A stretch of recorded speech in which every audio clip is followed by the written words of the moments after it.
Good morning, good afternoon, good evening, wherever you are in the world, conscious creatives and artists. It is time. The time is now. We are the ones we have been waiting for. This is it. So, no more playing small, no more hiding, no more cowering. It's time to come out and let your creative spirit go free. So today I am going to talk about don't let them box you in. And what I'm talking about is letting your creativity live in all of the different manifestations that it may want to come through you. Before I do that, let me just introduce myself. My name is Maisha Francis. I'm an artist, I'm a teacher, I'm a creative, I'm a conscious creative, I'm a coach. Um, but most of all, I am here to help raise the vibration of the planet through creativity, through art, through teaching, through sharing. And so that's what I'm going to do here today. Now, this topic is very important because I see artists struggle with this all of the time, even me. Because even I was told in art school, even after art school, you really have not arrived until you have a certain style, until you are known for a thing that you do, right? When people can look at your work and recognize your style. Um, and to some extent, I can say that, yeah, there is some truth in that because artists develop through repeating some of the same steps and processes that they've learned and taught themselves over the years. And then it just develops and grows and it turns into this beautiful style that is um, identifiably them, right? I can look at several different artists' work.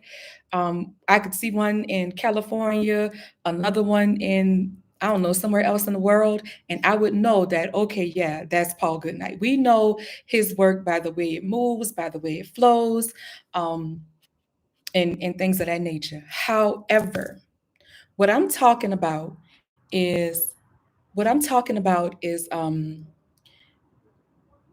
feeling like you have to be boxed into that one style or that one medium. I'm here to tell you today, you don't. You don't. You don't. And here is why. So for people who are not creatives, that makes sense, right? That, oh, they have a particular style I can identify. I know it's their work. Um, and even in the art world, if it's a gallery or some type of other art institution and they're trying to sell some work, and they want an identifiable style that they can promote and market, and know that in 10 years you're starting out doing cubism, and in 10 years you're doing abstract that nobody likes, but they've invested all this time and energy into growing and developing and marketing you. That's different. That's one thing, and I can understand that. However, it is not the true nature of a real creative to be boxed in to one style and one medium and one thing for 10, 15, 20, 30, 40 years. That's just not how creatives operate. So I'm gonna use me as an example. I like to paint. I love to paint. And most people know me as a painter, right? But what many people don't know, and I'm sharing it here with y'all first. Well, not first, but I've shared it before. But what many people don't know is that I consider myself a ceramicist. Like that's what's in my soul. That is what I love to do. I remember when I was in school studying abroad, I remember taking my first clay class, and she was like, "It's in your soul." Like the way I work with it and move with it and form shapes and rhythms and even patterns in the clay. I even now, it really pains me that I don't work in clay more often. And but it's really, I consider it my first and main medium. And I made the mistake earlier on in my career of feeling like, oh, I can't do both. You can. You can do clay, paint, beading, drawing, digital. You can do whatever you want. You don't have to be boxed in to one thing. You're going to suffer. I said this in the last video.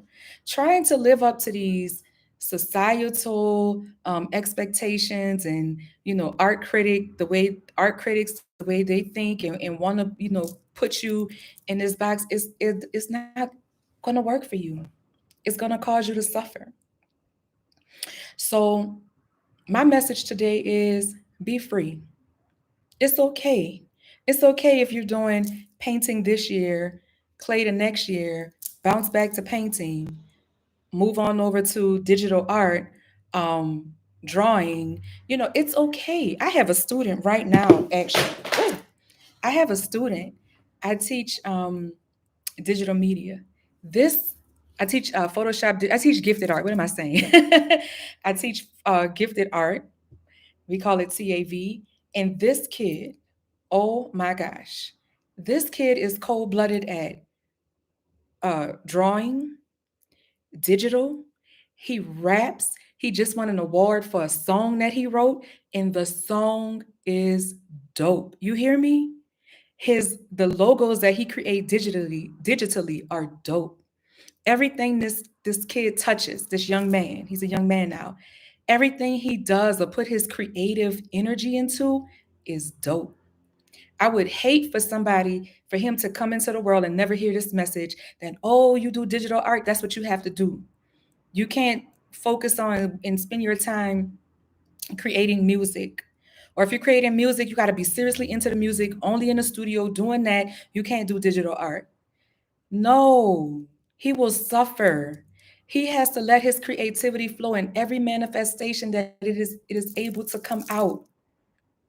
And I am here to tell him and every other creative, be free. Do your thing. Now, there is a flip side to that. There is. Because then now when you enter the market, when you're doing business, how do you do that? How do you enter the market in a strategic way where, oh, you have all these different projects and all these different things going on and they still flowing and coming and coming and coming? Here's my feedback on that. Remember when I just said that most people know me as a painter? That's where I enter the marketplace with my paintings. And that's just really how it happened. Probably now I'm going to enter the marketplace with another creative project. Um, but I entered the marketplace with that. I made a name with that. And I started growing and developing things in that particular genre. So prints, licensing, all those things that had to do with painting and creating that type of art. But now, so in here, well, here's what I'm trying to say. You want to build out one thing at a time and then, add something else onto it. So you don't want to and that's not even that is not set in stone, because you could do a show and have your paintings and your sculptures all in one show. What I'm saying is to make it make sense to you so that you're not all over the place and trying to market and brand and do all these different things at one time. Just build them out one at a time. And I go into that really deep in my course, Art and Business for Conscious Creatives, because it can be confusing when you have all this work. You need to sell this work, but you don't feel like doing that kind of work no more. You don't. I have had seasons where I don't want to paint a thing. I've been making bracelets or something else, right? For months. Not now, but so what do? You choose, okay, do I go start setting up uh what do you call them, booths, and start trying to sell bracelets because that's what I'm making right now? Or do I continue to focus on promoting and selling paintings?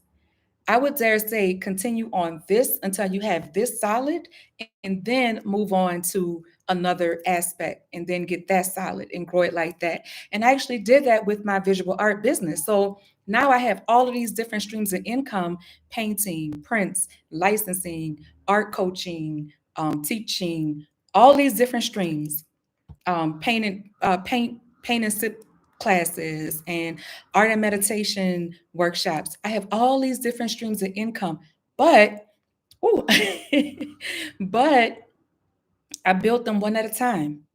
I remember, so in the beginning of my career, it was just painting. And then I added prints. And then I started doing paint and sip, which helped me to sell the original art and the prints. And then I added licensing because I had customers and clients who knew me far and wide from the paint and sips and from buying the original art. And then I added, another stream. Now I'm adding art coaching because now I have all of this experience and clients, right? So you build it one thing at a time. Then now, okay, boom, that's flowing. I can come over here and start building up maybe my ceramic piece of me. So that's all I really have to say for today. I think I'll come back and do another video and talk about how you build and stack on that.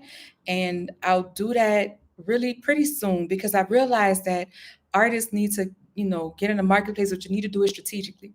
So anyway, if that helped you in any kind of way, like this video, share it, subscribe to this channel. I'm going to keep coming back and giving you little tidbits and gems on how to make it as a conscious creative because the time is now. We are the ones we've been waiting for. I'm going to keep saying it. It's 2022, y'all. The shift is here. So I'm signing off. Peace and love, y'all. Wishing you much creative love and flow. I'm rooting for you. I'm here for you. Visit me on my website, mfrancisgallery.com, and I'll see you later. Peace.